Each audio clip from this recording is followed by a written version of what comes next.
Another way that we could teach this word democracy would be to just say the word democracy and have the kids help you spell this word and sound it out.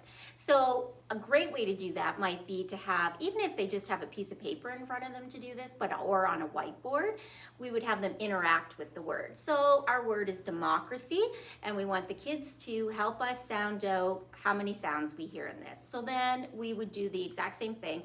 D, ah, k, k, r, S, E.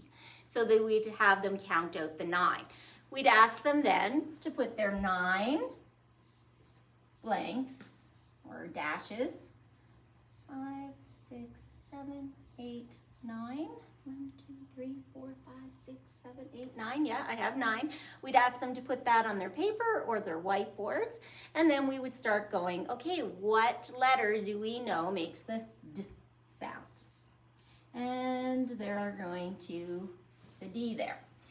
What letter do we know makes the So depending on how we're pronouncing it as adults, sometimes we get a lazy mouth and our E's sound like I's, or kids could mix that up. So you may have some kids that end up putting an I, but for the most part, you're gonna have them put their E. Everybody will get their M. Sometimes kids confuse the O and the U a lot, but we're going to say that they get the O.